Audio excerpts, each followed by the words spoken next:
നമസ്കാരം, ന്യൂസ് കാർഡിലേക്ക് സ്വാഗതം. കഴിഞ്ഞ വർഷം കേരളക്കരയാകെ ആരാധകരെ ഉണ്ടാക്കിയ ആനയാണ് അരിക്കൊമ്പൻ. ചിന്നക്കനാലിനെ വിറപ്പിച്ചും വനപാലകർക്ക് മുൻപിൽ മുട്ടുമടക്കാതെയും നിന്ന ആ ഒറ്റയാനെ പെട്ടെന്നാരും മറക്കില്ല. കഴിഞ്ഞ ദിവസം അരിക്കൊമ്പൻ ഫാൻസിനെ ഒന്നടങ്കം ഞെട്ടിച്ചുകൊണ്ട് അരിക്കൊമ്പൻ ചരിഞ്ഞുവെന്ന വാർത്ത വന്നിരുന്നു. എന്നാൽ അരിക്കൊമ്പൻ ചരിഞ്ഞെന്ന പ്രചാരണം തള്ളി തമിഴ്നാട് വനം വകുപ്പ് രംഗത്തെത്തി. കൂടാതെ അരിക്കൊമ്പൻ വിശേഷങ്ങൾ ഒന്നും പുറത്തു വരാത്തതിനാൽ നിരാശരായിരുന്ന ആരാധകരിലേക്ക് കളക്കാട് മുണ്ടുന്തറ കടുവ സങ്കേതത്തിലെ അപ്പർ കോതയാർ അണക്കെട്ട് പ്രദേശത്ത് അരിക്കൊമ്പൻ ഉള്ളതായും വനം വകുപ്പ് അധികൃതർ പറഞ്ഞു. അരിക്കൊമ്പനെ നിരീക്ഷിക്കാനായി പ്രത്യേക സംഘത്തെ നിയോഗിച്ചിട്ടുമുണ്ട്. അരിക്കൊമ്പൻ ആരോഗ്യവാനാണ്. മനുഷ്യവാസസ്ഥലങ്ങളിൽ നിന്നും ഏറെ ദൂരെയാണ് ആനയുടെ സ്ഥാനം. റേഡിയോ കോളറിൽ നിന്നും കൃത്യമായ സിഗ്നലുകൾ ലഭിക്കുന്നുമുണ്ട്. ഒരു ദിവസം ശരാശരി 3 കിലോമീറ്റർ ദൂരമാണ് ആന സഞ്ചരിക്കുന്നത്. അരിക്കൊമ്പന്റെ 6 ദിവസത്തെ റൂട്ട് മാപ്പും വനം വകുപ്പ് പുറത്തുവിട്ടു. അരിക്കൊമ്പനെ കുങ്കിയാന ആക്കാൻ ഉദ്ദേശിക്കുന്നില്ല എന്ന് Tamil Nadu PCC F Srinivas R Reddy കഴിഞ്ഞ ദിവസം അറിയിച്ചിരുന്നു. അപ്പർ കോതയാർ വനമേഖലയിൽ തുറന്നുവിട്ട ആനയെ വീണ്ടും പിടികൂടുന്നതിനോട് താല്പര്യമില്ല.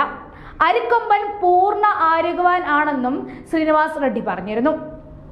അതേസമയം മയക്കുവെടിവെച്ച് രാമപുരത്തെത്തിച്ചപ്പോൾ ചരിഞ്ഞ തണ്ണീർക്കൊമ്പന്റെ ശരീരത്തിൽ ധാരാളം പെലറ്റ് കൊണ്ടപാടുകൾ ഉണ്ടെന്ന് വനം വകുപ്പ് വെളിപ്പെടുത്തി. തണ്ണീർക്കൊമ്പന്റെ മരണത്തിൽ ദുരൂഹത തുടരുകയാണ്. കഴിഞ്ഞ വർഷം ഏപ്രിൽ മാസമായിരുന്നു ദേശീയ മാധ്യമങ്ങൾ അടക്കം ചർച്ച ചെയ്ത അരിക്കൊമ്പൻ ദൗത്യം നടന്നത്. ഇടുക്കിയിലെ ചിന്നക്കനാലിലെ ജനവാസ മേഖലയിൽ സ്ഥിരം പ്രശ്നമുണ്ടാക്കിയിരുന്ന അരിക്കൊമ്പൻ എന്ന കാട്ടാനയെ കേരള വനം വകുപ്പ് ഏറെ നേരത്തെ പരിശ്രമത്തിന് ഒടുവിലായിരുന്നു മയക്കുവെടിവെച്ച് പിടികൂടിയത്. കുങ്കിയാനകളുടെ സഹായത്തോടെയായിരുന്നു ദൗത്യം വിജയകരമായി പൂർത്തിയാക്കിയതും.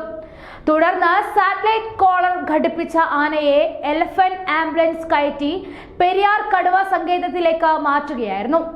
2 മാസത്തെ ഇടവേളയ്ക്ക് ശേഷം ജൂണിൽ അരിക്കൊമ്പൻ വീണ്ടും ജനവാസ മേഖലയിൽ എത്തി.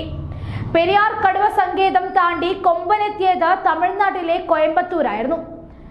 ആനയെ മയക്കുവെടിവെച്ച് പിടികൂടിയ തമിഴ്നാട് വനം വകുപ്പ് അപ്പർ കോതയാർ വനമേഖലയിലേക്ക് തുറന്നുവിടുകയായിരുന്നു. പിന്നീട് തമിഴ്നാടിന്റെയും നിരീക്ഷണത്തിലായി അരിക്കൊമ്പൻ. ഗുരുവായൂർ ആനക്കോട്ടയിൽ പാപ്പാന്മാർ ആനയെ തല്ലിക്കൊല്ലുന്നതുമായി ബന്ധപ്പെട്ട വിഷയം പരിഗണിക്കുന്നതിനിടെയാണ് ഹൈക്കോടതിയും അരിക്കൊമ്പനെ കുറിച്ച് തിരക്കിയത്. ആനയുടെ ആരോഗ്യസ്ഥിതിയും റേഡിയോ കോളറിൽ നിന്നും സിഗ്നലുകൾ ലഭിക്കുന്നുണ്ടോ എന്നും കോടതി ചോദിച്ചു. ഹൈക്കോടതിയുടെ ചോദ്യത്തിന് മറുപടിയായി അരിക്കൊമ്പനിൽ നിന്നുമുള്ള സിഗ്നലുകൾ കിട്ടുന്നുണ്ടെന്ന് വനം വകുപ്പ് അറിയിച്ചു. ദിവസം 1-2 സിഗ്നലാണ് ലഭിക്കുന്നതെന്നും അപ്പർ കോതയാർ ഭാഗത്തു തന്നെ ആനയുണ്ടെന്നുമാണ് വനം വകുപ്പ് കോടതിയെ അറിയിച്ചിരിക്കുന്നത്. 3 കിലോമീറ്ററിനപ്പുറം ആന പോകുന്നില്ല എന്നും ആന നിലയുറപ്പിച്ചിരിക്കുന്ന 7 കിലോമീറ്ററിനപ്പുറത്തേക്ക് ജനവാസ മേഖലയുണ്ടെന്നും വനം വകുപ്പ് കോടതിയെ അറിയിച്ചിരുന്നു.